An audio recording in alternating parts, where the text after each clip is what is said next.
My name's Lulu Buford. I left this school, at Shaders Girls' School, in 2011. Left with A-levels in maths, physics and chemistry, and then I went on to the University of Manchester where I studied chemical engineering for 4 years.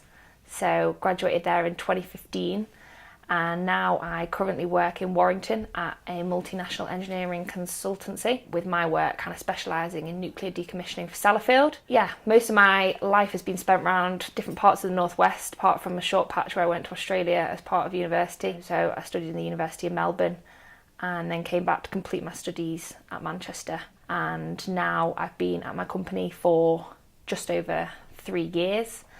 Kind of progressing towards a senior engineer and hopefully gaining chartered engineering status in the next few years.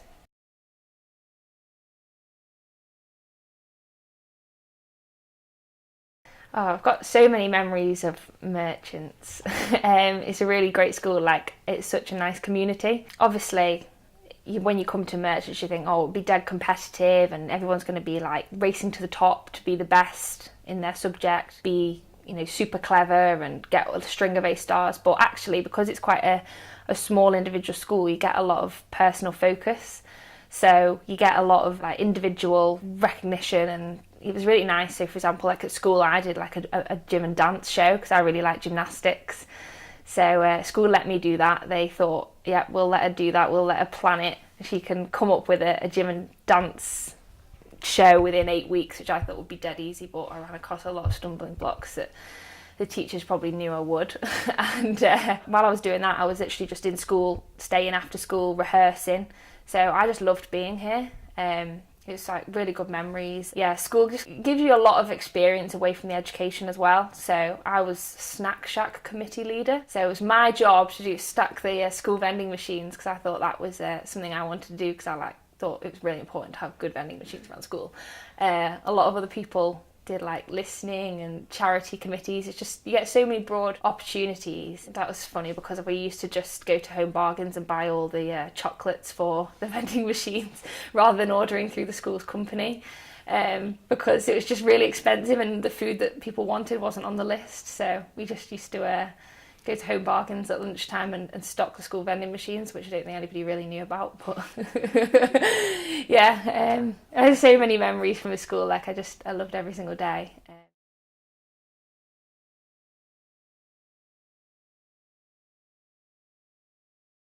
Wasn't 100% sure what I wanted to do, but I liked maths. I enjoyed maths classes. I enjoyed solving problems. Wasn't really into writing and with essays and things like that, but I found that some bits of maths sparked more interest than others, and physics I found it went over me sometimes, like particle physics and stuff. So I wanted to do something that involved numbers but that I could understand the meaning behind it, so how fast something goes. And I quite like design work, so we built like a little flashing light frame and stuff like that at school, and this is quite interesting. I think I can carry on with engineering.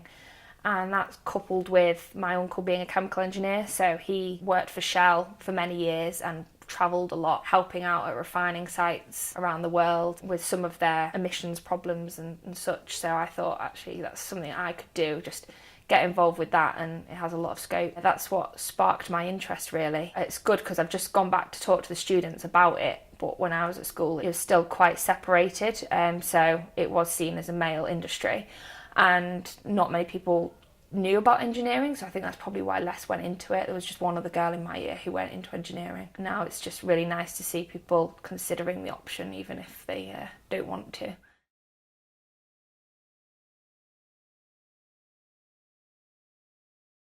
Just don't be scared. Don't think, oh, I can't do this, or compare yourself to others.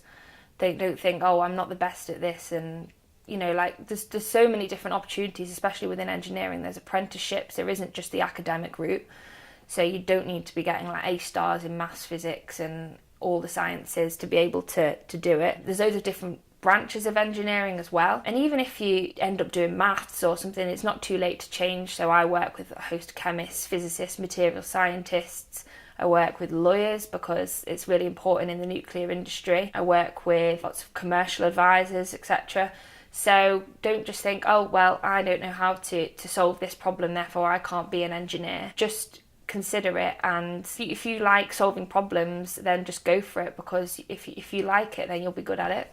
Now there's just so much scope. Like, I didn't know I could go into nuclear. I thought that would be for physicists, so I wouldn't say girls can't do engineering. And actually, even if you do engineering and you don't like it, there's other paths you can take, because you get such a wide skill set. So don't just think, oh well, I've got top grades so therefore I can do medicine. You know, you got to consider other options as well. And they also branch medicine and engineering as a STEM subject, and they're just trying to get girls into STEM. So see, medicine achieves that, but engineering doesn't. But it's still got crossover transferable skills, so it is important for girls to try and realise that there is opportunities out there that they might otherwise be nervous about, just because there's not those people in front of them, but it doesn't mean they can't do it. You just get so many skills from university, and like, I've got friends who've done engineering degrees. Some of them work out on site on operations on gas sites, some of them work in offices, some of them work in banks, some of them do a whole different range of stuff. Some of them have gone into accountancy, one's going to go into law. You're not stuck on one path. Medicine is obviously very vocational, and it's a really very well thought of subject. You've got a nice career path ahead of you.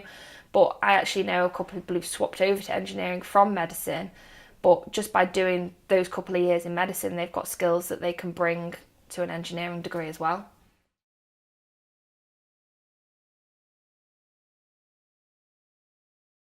So a typical day in my job, so when people think of engineer, they think, oh, I'll be out fixing things on site. I do go to site, but mostly I work in a computer in an office environment with a team of other engineers. It's a multidisciplinary team. I work as a process engineer, but there's loads of different kinds of structural engineers, mechanical engineers. At the moment, I am designing new glove boxes. So these are going to look at material that you can't go near because it's fissile, it's dangerous. And basically I've got to supply all the gases and the chemicals to basically make that happen, to do the analytical work on it.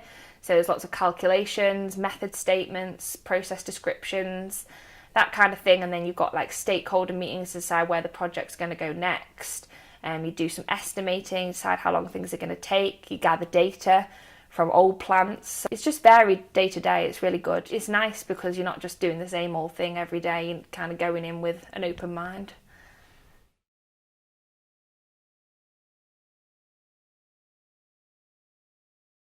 Having done this networking breakfast, you can see how important the alumni network is. As I say, like when I was at school, I didn't get the opportunities to maybe speak to other people, and it's an amazing education. But the true advantage of school is speaking to alumni, seeing what they've done, and being able to say, actually, I want to aspire to do that, or maybe not. You might think, oh no, that's not for me. But by having the alumni come back and give back and take that time out of their day jobs or whatever they're doing or wherever they are to explain their career path or their life path, it's inspiring for the girls, because they can ask loads of questions that they don't get to ask day to day. And the school's given me so much, so it's not hard to come back and talk to the girls, and it's really interesting to see what everybody else is doing. I'd say the alumni community is really important, and it's always good to remember where you've come from. I don't associate with school every single day, I don't come here every single day anymore, but I still remember it very fondly, and I like coming back every now and then. And I think I would encourage other alumni to do that, and people to not just forget about school wherever they end up, and whether they go far or near or wherever.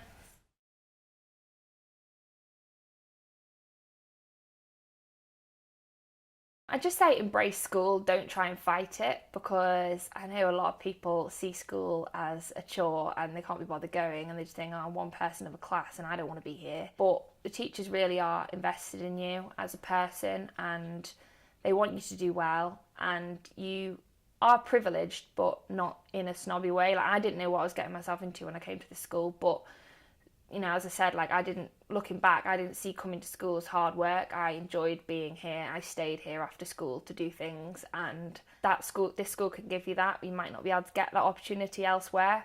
So embrace school. Don't worry about being the best. Don't compare yourself to others. Like, I want my friends to succeed as much as me, and I want to succeed as much as them. You don't see, oh, well, so-and-so got 98 on test and I got 92. School, you think that's what you're getting yourself in for, but it's not, and it's actually a really nice community.